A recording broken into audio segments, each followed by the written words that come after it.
मैं हूं मीनाक्षी और मेरे चैनल का नेम है मीनाक्षी जांगड़ा।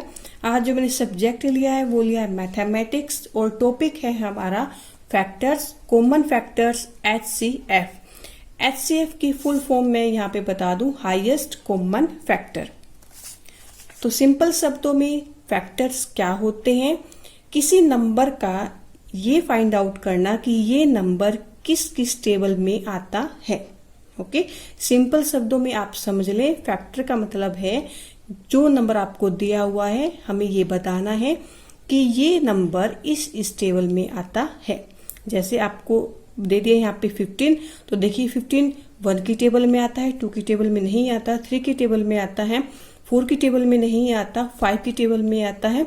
तो इसके फैक्टर हुए 1, 3 और 5। ओके, तो अगर आपकी टेबल स्ट्रोंग है, डोजिंग टेबल स्ट्रोंग है, 2 से लेकर 25 तक आपको टेबल आती है।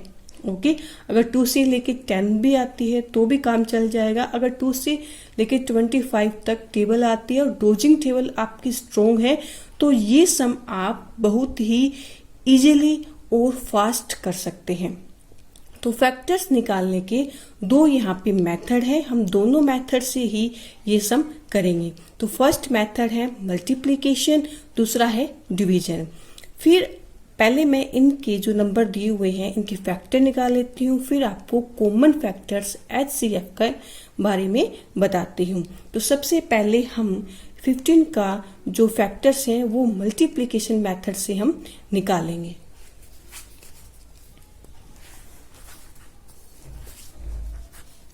अब मैं 1 से स्टार्ट कर रही हूँ, तो 1 की टेबल में 15 कहाँ आता है? 15 प्लेस पे ही आता है ना। ओके, 2 की टेबल में 15 नहीं आता। ओके, 3 की टेबल में कहाँ आता है? 3 5 15। ओके, 4 की टेबल में 15 नहीं आता। 5 की टेबल में कहाँ आता है? 3 प्लेस पे। ओके, तो ऐसे ऐसे हम मल्टीप्लाई करके इसके जो फैक्टर हैं वो निकाल लेंगे। तो इसके फैक्टर क्या हुए? ये वाले। ओके, तो आप ऐसे भी कर सकते हैं कि 3 5 जा और 5 3 जा, ये आपको पता है, बट मैं आपको ये ऐसे समझा रही हूँ ताकि आप कंटिन्यू हर एक टेबल को लेंगे तो आपको कोई टेबल बीच में छूटेगी नहीं और कोई भी जो फैक्टर है वो नहीं छूटेगा। ओके, तो हमारे 15 के फैक्टर हमें मिले 1 3 और 5। ओके, तो ये कहा कि 3 5 जा 15 होता है और 5 3 जा।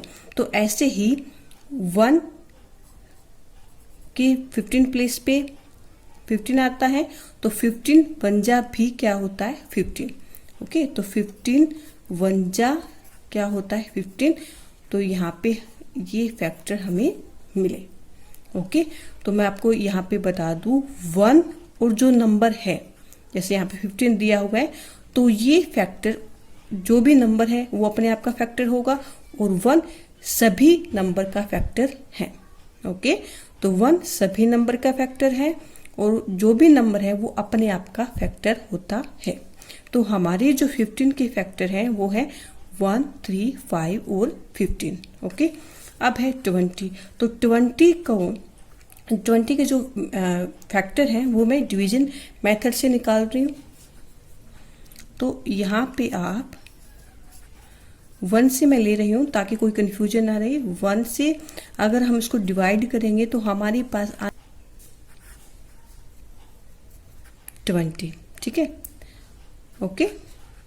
अब मैंने 20 को डिवाइड किया 2 से, तो हमारा आंसर आया 10। अब 20 को हम 3 से डिवाइड करेंगे तो क्या होगा कि रिमाइंडर बचेगा। जिस नंबर का रिमाइंडर बचता है, ठीक है, तो वो नंबर, ठीक है, इससे हमने इसको डिवाइड किया तो रिमाइंडर बचा, तो मतलब इसका फैक्टर नहीं है। ओके, यहाँ पे लिख दिया हमने ये। ओके, तो ये और ये जिससे हमने डिवाइड किया ये, और डिवाइड करने के बाद जो आंसर आया वो, तो दोनों ही फैक्टर होते हैं। 1 आया, ठीक है, यहाँ पे 2 से हमने डिवाइड किया तो क्या आया? 10 आया। ओके, और यहाँ पे 20। अब हमने 4 लिया ठीक है। 4 से अगर हम 20 को डिवाइड करते हैं तो क्या आएगा, 5 आएगा। तो ये यहाँ पे हम लिख देंगे 4, ठीक है। तो आंसर 5 आया तो हम 5 भी लिख देंगे। ओके, ये आप कंटिन्यू करते रहें। जैसे यहाँ पे हम 5 से करेंगे, 6 में 20 नहीं आता, ठीक है। अगर 6 को हम देखिए 6 में टेबल कर डिवाइड करके ही दिखा देती हूँ। 6 3 जा 18। ओके, तो रिमाइंडर बचा 2। जहां रिमाइंडर बच जाए तो मतलब ये जो 6 है इस नंबर का फैक्टर नहीं है। 7 की टेबल में आपको पता है 20 नहीं आता, और 7 की टेबल से हम अगर 20 को डिवाइड करेंगे तो रिमाइंडर बचेगा, ठीक है। तो रिमाइंडर रह जाएगा ना, तो रिमाइंडर जहां हमें मिल रहा है तो वो जो डिजिट है जिसे हमने डिवाइड किया वो उसका फैक्टर नहीं है। ओके, तो 9 10, हाँ 10 है, 10 से हम करेंगे तो क्या आएगा, 10 2 जा 20 पूरा पूरा चला जाएगा, रिमाइंडर नहीं बचेगा तो 10। तो हमने देखा यहाँ पे 20 के और दूसरा 20। अभी बताया था आपको कि जो नंबर है, जो भी नंबर, ठीक है, वो अपने आप का फैक्टर होता है। तो 20 से हम करेंगे 20 की तो 20 बन जा, ठीक है। तो यहाँ पे क्या आ जाएगा 20। 1 2 3 नहीं है, 4 5 6 7, ठीक है। एक बार आप कंटिन्यू ऐसे करके देखेंगे, अगर आपकी टेबल स्ट्रॉन्ग है तो आप आसानी से ये सम कर सकते हैं, ठीक है।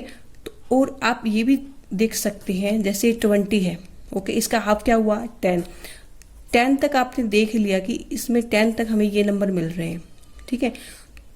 अब 10 के बाद सिर्फ ये जो नंबर है उसी ही से डिवाइड होगा, ठीक है। ये इसका हाफ आ गया ना, तो अब इसके बाद 10 के बाद सिर्फ ये नंबर अपने अब आपके नंबर से ही डिवाइड होगा। ओके, तो हमारे पास ये फैक्टर हमें मिले। अब हमें इनके क्या निकालने हैं, कॉमन फैक्टर्स। तो कॉमन क्या हुआ, 1 हुआ, ओके, 3 तो नहीं है, 5 है, 5 अब है CF, शॉर्टकट में लिख देती हूँ कॉमन फैक्टर। तो हमारा बना 1 और 5, क्योंकि और कुछ तो हमारे पास है नहीं। 15 यहाँ नहीं है, 20 इधर नहीं है। ओके, तो अब हम क्या निकालना है, HCF। HCF क्या होता है, हाईएस्ट कॉमन फैक्टर। तो सबसे हाईएस्ट क्या है यहाँ पे 5, तो ये इसका HCF है। ओके, तो आप फैक्टर मल्टीप्लिकेशन, डिवीजन किसी भी मेथड से आप निकाल सकते हैं। अगर ये दे दिया जाए कि कोई मेथड, आपकी मर्जी है कौन सा भी मेथड यूज करें, तो मैं आपको यही बताऊंगी कि अगर आपकी डोजिंग टेबल है स्ट्रॉन्ग तो आप आसानी से ये कर सकते हैं। ओके, अब कॉमन फैक्टर आपको पता चल गया, HCF पता चल गया, और 1 और जो भी नंबर है वो अपने आप का फैक्टर होगा ही होगा। मैं एक बुक ले लेती हूँ यहाँ पे, और बुक में कुछ एक्सरसाइज आपको दिखा देती हूँ। जैसे यहाँ पे है, use multiplication to find the factors. तो आप इस तरीके से इनको मल्टीप्लाई करके आप दिखा देंगे, ठीक है। जैसे यहाँ पे 50, तो आप यहाँ पे 3 5 जा और 5 3 जा, ये दोनों ही राइट करेंगे। ये नहीं कि आप ये सोच लेंगे कि नहीं ये 5 जा मैं यहाँ लिख दूंगा। बट अगर आप मल्टीप्लिकेशन मेथड से कर रहे हैं तो आपको 3 5 जा, जैसे आपने यहाँ लिखा, फिर 5 3 जा लिखा, तो ये आपको लिखना ही होगा। फिर आप ऐसे जो नंबर है आप ऐसे उठा के राइट कर सकते हैं। फिर है डिवीजन, तो डिवीजन भी आप ऐसे कंटिन्यू करते रहिए। जिसका रिमाइंडर है वो उस नंबर का फैक्टर नहीं होगा। जो रिमाइंडर नहीं बचाता, मतलब रिमाइंडर नहीं है जिस फैक्टर का, जिस नंबर से, तो वो उसका फैक्टर बनेगा ही बनेगा। अब यहाँ पे कुछ स्टेटमेंट हैं, उसको रीड कर लेते हैं। 4 इज अ फैक्टर ऑफ 48।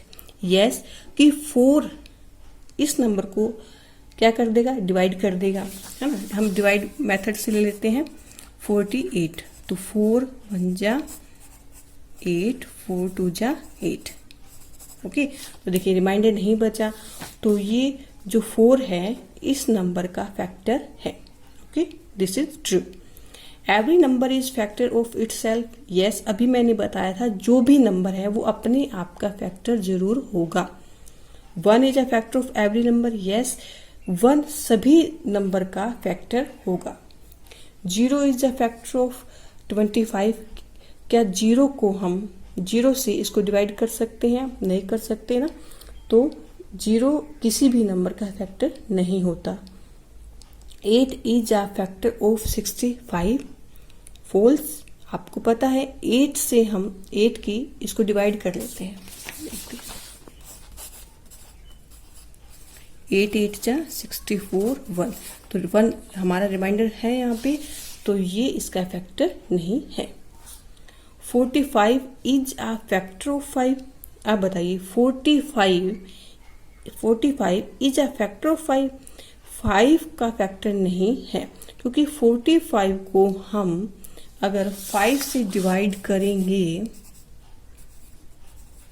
तो ये तो दूसरी मतलब डिवीजन होगी बड़े लेवल की, जिसमें डेसिमल लगता है, तो ऐसे तो डिवाइड नहीं होगा ना। तो ये जो 45 है ये इसका फैक्टर नहीं है। आप ऐसे भी कर सकते हैं कि 45 की टेबल में 5 आता है, नहीं आता। 45, ठीक है, 45 इस नंबर को डिवाइड कर सकता है, नहीं कर सकता, तो ये 45 इस नंबर का फैक्टर नहीं है। यहाँ पे कुछ और सम दिए हुए हैं, जैसे कॉमन फैक्टर्स, तो यहाँ पे आपको दिया हुआ है 4 और 10। 4 और 10 इसके हमें निकालने हैं कॉमन फैक्टर्स। तो अगर मेरी टेबल स्ट्रॉन्ग है, मेरी तो टेबल स्ट्रॉन्ग है, आपकी टेबल स्ट्रॉन्ग है, तो आप, क्योंकि इसमें ये नहीं कहा कि आप कौन सा मेथड यूज करें, तो मैं अपनी डोजिंग टेबल की जो पावर है उसका यूज करूंगी और इसके फैक्टर जल्दी से राइट कर दूंगी। पहला 1 है, वो हर किसी का फैक्टर होगा। 2 की टेबल में 4 नहीं, 2 की टेबल में 4 आता है। 3 की नो, 4 यस, ओके। अब या अभी मैंने बताया था, देखो इस ये नंबर है 4 है, 4 का हाफ कितना होता है 2, तो 2 आ गया। तो अब 2 के बाद सिर्फ वो अपने आप पे ही जाता है, मतलब वो अपने आप का ही फैक्टर होता है। तो ये 4 के फैक्टर हुए 1, 2 और 4। 10 का 1 होगा ही होगा, 2 की टेबल में आता है, 3 की टेबल में 10 नहीं आता, 4 की टेबल में भी नहीं आता, 5 की टेबल में आता है, ओके। 6 की टेबल में 10 नहीं आता, 7, 8, 9, 10, तो 10। अभी भी देखिए 10 का हाफ कितना होता है 5, अगर 5 आ गया, इसका हाफ आ गया ना, तो बस ये अब अपने आप का ही फैक्टर होगा, ओके। तो ये भी आपको पता है कि हर एक नंबर का 1 है, वो हर एक नंबर का फैक्टर होता है, और हर एक नंबर अपने आप का फैक्टर होता है, ओके। अब इसमें कॉमन क्या है? 1 एंड 2, ये तो हमारे हुए कॉमन फैक्टर 1 एंड 2। अगर आपको इसमें दे दिया जाए HCF, तो वो क्या होगा 2, क्योंकि यही हाईएस्ट कॉमन फैक्टर है, तो HCF इसका होगा 2, ओके। तो आज हमने सीखा फैक्टर्स, कॉमन फैक्टर्स, HCF, और इसके लिए आपको आपकी डोजिंग टेबल को स्ट्रॉन्ग करना होगा। टेबल अगर आपको आती है तो जितनी डोजिंग टेबल आपकी स्ट्रॉन्ग होगी तो आप इतने जल्दी ये सब कर सकते हैं। और मैं एक बात यही कहूँगी, जितनी आप प्रैक्टिस करेंगे ना, तभी आपका मैथमेटिक्स स्ट्रॉन्ग होगा। मैथमेटिक्स सिर्फ प्रैक्टिस ही मांगता है। एक बार करिए, 2 बार करिए, 3 बार करिए, बार बार करने से ही आपकी डोजिंग टेबल और कोई भी सम है वो आपका स्ट्रॉन्ग हो जाएगा। आई होप आज की ये वीडियो आपके लिए काफ़ी यूजफुल रहेगी और काफ़ी इंटरेस्टिंग है, क्योंकि आज हमने सीखा है फैक्टर्स, कॉमन फैक्टर और HCF, और इसको स्ट्रॉन्ग करने के लिए हम अपनी डोजिंग टेबल को स्ट्रॉन्ग करेंगे। तो प्लीज़ इस वीडियो को शेयर, लाइक और कमेंट जरूर कीजिए, मेरे को पता चले कि मैं कैसा वर्क कर रही हूँ, कितना आपको मतलब अच्छे से मैं समझा पा रही हूँ, आप अच्छे से समझ पा रहे हैं। ये अगर आप कमेंट मेरे लिए कर देंगे ना, तो प्लीज़ प्लीज़ प्लीज़ कमेंट जरूर कीजिएगा, तभी मेरे को पता चलेगा कि मैं आपके लिए कितना अच्छा वर्क कर रही हूँ, ओके। तो लास्ट में like, share, subscribe, thank you.